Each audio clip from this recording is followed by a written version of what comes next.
खेमचंद शर्मा जी का फ्रेम ही चला गया है। सर मुझे पांडे जी का काउंटर, जी मैं नहीं आ रहा हूं पांडे आपके जी का पास, काउंटर दे दीजिए सर मुझे प्लीज। मैं आ रहा हूं, मणिशंकर पांडे जी का जवाब लेने के लिए आ रहा हूं। मैं अनमोल पवार जी से ले लेता हूं सवाल, अनमोल पवार जी से सवाल लेता हूं, फिर आ रहा हूं आपके पास। मैं साहब एक एक गेस्टों के पास जाकर उनसे बातचीत कर लूं। अनमोल पवार जी, आपका क्या टेक है इस पर? क्यों विपक्ष में भरोसे की कमी नजर आ रही है? क्यों इतना ज्यादा बिखराव दिख रहा है?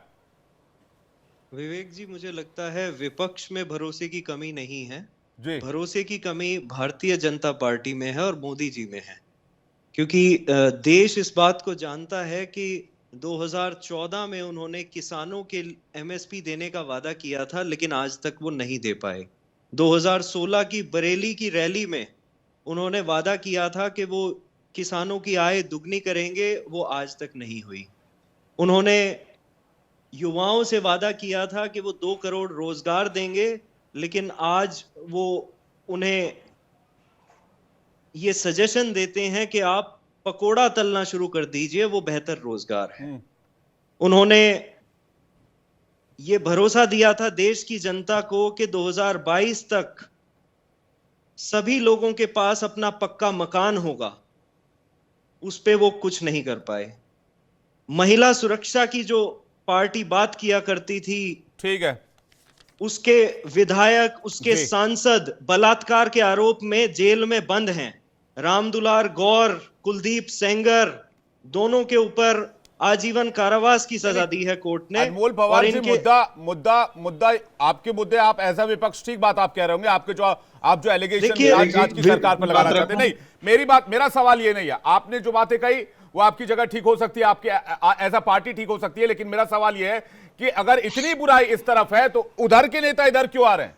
विवेक जी, मुझे इस सवाल का जवाब चाहिए अनमोल जी। विवेक आपके जी, विपक्ष के नेता इस तरफ क्यों आ रहे हैं अगर इतनी बुराई इस तरफ है? विवेक जी, एज अ पार्टी नहीं, एज अ देश, इस देश का नागरिक जो है उसके मुद्दे हैं ये, उसकी जरूरतें हैं ये, जिसके बेसिस पे कोई भी पार्टी जो है चुनाव में वोट मांगने जाती है। जी, लेकिन और अनमोल चुनाव जी, के तुरंत बाद, अनमोल जी, चुनाव के अगर तुरंत सरकार बाद इतनी ज्यादा फेल है तो फिर राज्यसभा के चुनाव में सारे जो विधायक जो इस तरफ आ गए उनका क्या, उनको इधर क्यों विवेक जी, भरोसा आप- दिख रहा है? मध्य विवेक प्रदेश जी, के आप चुनाव मुझे- में क्या, छत्तीसगढ़ के चुनाव में क्या, राजस्थान के चुनाव में क्या? विवेक जी, आप मुझे एक ऐसा राज्य बता दीजिए जहां पे केंद्रीय एजेंसियां ईडी और सीबीआई का प्रयोग जो है वो भारतीय जनता पार्टी ने अपने नेताओं पे किया हो। एक ऐसा राज्य बता दीजिए। और मेरे पास पूरी फहरिस्त है जिसमें मैं आपको बता सकता हूं कि जो भी जी, ऑपोजिशन पार्टीज के स्टेट हैं जहां पे भारतीय जनता पार्टी जीत तब तो नहीं पाई कर्नाटक है में भी चुनाव, अनमोल केवल वहां जी, पे, तब तो कर्नाटक केवल भी जीत वहां जाते पे, नहीं, आप इस तरह से कह रहे थे तो कर्नाटक विवेक जीत जी- जाना चाहिए था बीजेपी को, विवेक जी- हिमाचल भी विवेक जीत जी- जाना चाहिए था, पंजाब भी जीत जाना चाहिए था। मैं फैक्ट पे बात कर रहा हूं। मैं आपसे ये कह रहा हूं विपक्षी नेताओं में भगदड़ क्यों मची हुई? आप मुझे 2 रीजन दे दीजिए, फिर मैं खेमचंद शर्मा जी के पास जाऊं आपके एलिगेशंस का जवाब लेने के लिए। जी अनमोल जी। विपक्षी खेमा इसलिए मजबूर है भारतीय जनता पार्टी के सामने जी क्योंकि भारतीय जनता पार्टी केंद्रीय एजेंसियों का दुरुपयोग कर रही है। जी। क्योंकि भारतीय जनता पार्टी आज विवश है, क्योंकि उसे पता है कि वो जनता के बीच में जब जाएगी तो उसके पास वो ऐसा मुद्दा कोई भी नहीं बचा जो उसने आश्वासन ना दिया हो और जिस पे उसने काम किया हो। जी जनता उनसे जब सवाल पूछेगी कि आपने वादे किए थे 10 साल पहले, उस पे क्या किया, तो भारतीय जनता पार्टी के पास मौन धारण करने के अलावा कोई और उपाय नहीं बचता आज के समय में। जी, आप ये कह रहे हैं, यही कारण है जी। कि दूसरी पार्टी के नेताओं को डराना, धमकाना और उन्हें अपनी पार्टी में शामिल करना, केवल यही एक विकल्प भारतीय जनता पार्टी के पास बच गया है। ठीक है।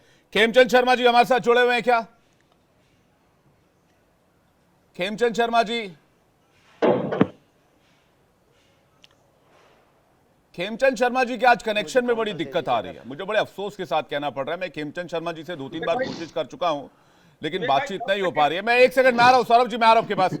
जोशी जी कुछ कहना चाह रहे थे, उनके पास जा रहा हूं, उसके बाद सौरभ जी आपके पास आ रहा हूं। जोशी जी, देखिए 2024 आ गया है और आदरणीय खेमचंद शर्मा जी का कनेक्शन नहीं, भारतीय जनता पार्टी का कनेक्शन ही खराब हो चुका है जनता से। पहला विषय तो ये है। और एक हमारे वयोवृद्ध नेता यहाँ पर बैठे हैं आदरणीय पांडे जी, मैं इनका व्यक्तिगत रूप से बड़ा सम्मान करता हूँ। इन्होंने एक दूल्हे की बात कही थी। इन्होंने कहा था कि आदरणीय मोदी जी के रूप में दूल्हा हमारे पास है। भाई दूल्हा कैसा है ये तो दुल्हन ही बताएगी, मैं व्यक्तिगत क्वेश्चन नहीं कर पा रहा हूं। और अगर नहीं, जनता इस तरह के के रूप में जोशी जी, उसको प्लीज। माना जाए, मैं व्यक्तिगत दुल्हन की वो व्यक्तिगत कहने का दुल्हन वो की बात नहीं मुहावरे कर का रहा, मतलब था। लेकिन देखिए जोशी जी, कुछ बातों को शब्दशः मैं- नहीं लिया मैं- जाता। मैं आप उसी- मुझसे मैं बहुत विवेक बड़े जी- हैं, आप विवेक- अनुभवी विवेक भी जी- हैं, विवेक जी- आप राजनेता भी हैं, आप विवेक चीजों जी, को मैं समझते भी हैं। लेकिन मेरा ये मानना है जोशी जी कि विवेक जी, ठीक से कुछ बातें जो विवेक है जी, वो हमने ठीक से शब्दशः पढ़ा। नहीं ली जा विवेक सकती जी, है। तो मैं इस बात पर थोड़ा सा खेद व्यक्त करूंगा, बाकी आपके विवेक जी- आरोपों का जवाब मणिशंकर जी देंगे। जोशी जी प्लीज। हाँ नहीं नहीं, एक मिनट, मैं अभी पूरा नहीं हुआ। विवेक जी, अब आज हम उस दुल्हन की बात नहीं कर रहे, वो क्या बताती हैं, उनका विषय नहीं हमारा, वो राजनीतिक जवाब नहीं है।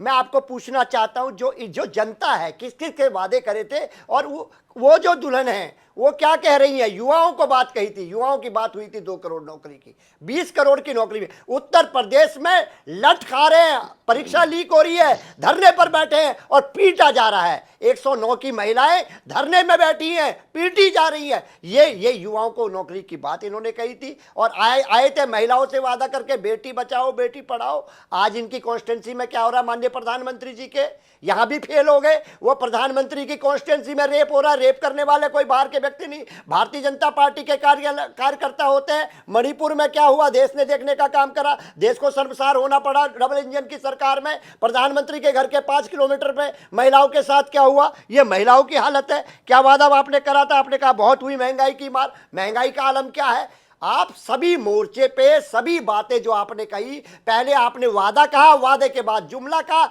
और आप 2024 में जा रहे हैं मोदी की गारंटी के लेकर कि मोदी जी की गारंटी है। आपके महाराज आपके वादों को जुमला और जुमलों को नई गारंटी, ये देश समझ चुका है। ऐसा कोई सगा नहीं जिसको मोदी जी ने ठगा नहीं। लेकिन आपके सगे आपको ठग के क्यों चले गए जोशी जी?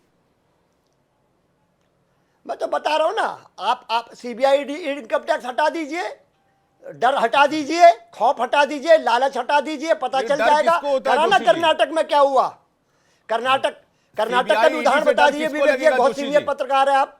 नहीं मैं क्या देखिए, ये चुनाव को मैनेज करा जा सकता है, जनता को मैनेज नहीं करा जा सकता। 2024 में इनका सूर्यास्त मेरी शुभकामनाएं हैं आपको, क्योंकि मोदी जी ने सब। जोशी जी मेरी शुभकामनाएं हैं आपको, लेकिन मुझे एक बात बताइए, आप कहते हैं सीबीआईडी का डर दिखाया जाता है। भाई किसको सीबीआईडी का डर लगेगा?